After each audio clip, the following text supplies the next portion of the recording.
we had some news break on Friday. One of our listeners tweeted, like, I'm so pissed. Like, as soon as you guys sign off, something happens. Yeah, I felt the same way. The Big Ten and the SEC announced a partnership, an advisory joint group they're putting together to examine and explore the future of college football and the final few years of the college football playoff. They have not locked into an agreement, and they might want to run this course until 2026 and then re-examine everything. Now, Ross Dellinger wrote a really good piece, as he almost always does on this stuff, at Yahoo Sports, and he specifically cites the Pac-2, not the Pac-12, the Pac-2.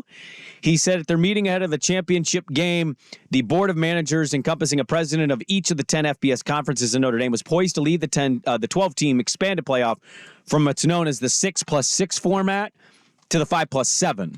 So it's one less automatic qualifier, a decision corresponding with the Pac-12's demise. However, the vote was delayed by Pac-12 representative on the board, Wazoo's Kirk Schultz, whose vote in format change is necessary. The decision must be unanimous to change the format for the final 2 years of the contract in 24 and 25. According to those with knowledge of the situation, Schultz introduced the CFP leadership a proposal that seeks guarantee of voting rights and revenue distribution to the Pac-2's Washington State and Oregon State beyond the 2025 season. That proposal, presumably tied to his vote in a format change, was, in no shocking development, met with pushback. What's your read on the Big Ten and the SEC joining together for a, quote, advisory board? Well, it clearly shows that they are doing their own thing. They don't worry about anybody else, but they know that in order to do anything unilaterally, they got to have at least some sort of head nod from the other conference in order to get it implemented. So the fact that they're talking, they may decide to do things differently. I don't know. We heard from Jesse there talking about, Kevin Warren and Paul, Jim Sankey were oil and water.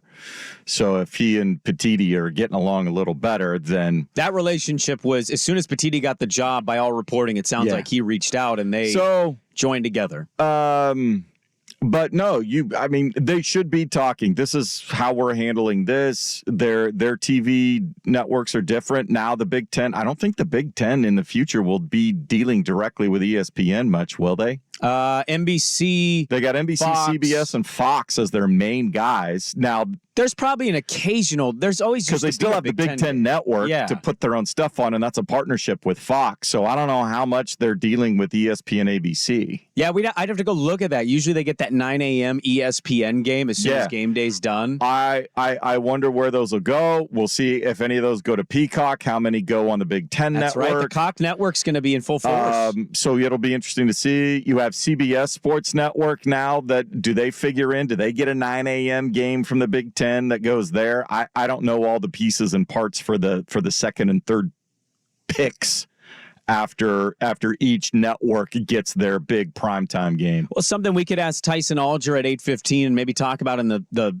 third hour of the show, Swag, is do you trust that these two entities are going to make it better or worse? Because I said this at the start of this, when USC announced they were going with UCLA to the Big Ten, I remember doing those shows in the summer with Dirt, and I remember saying, like, you think this is over? No. This is going to be Big Ten expansion more. And that ended up being his alma mater, even though in the moment he didn't, felt like, okay, they're going to stay here.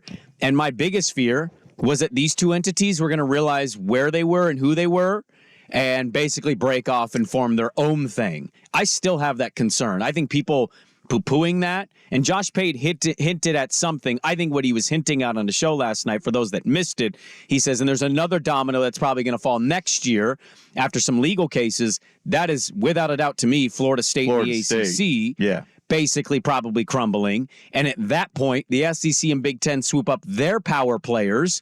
And now you've expanded from, 16 and 18 to maybe a clean both 22. Well, I also wonder if they'll be looking to replace rather than add.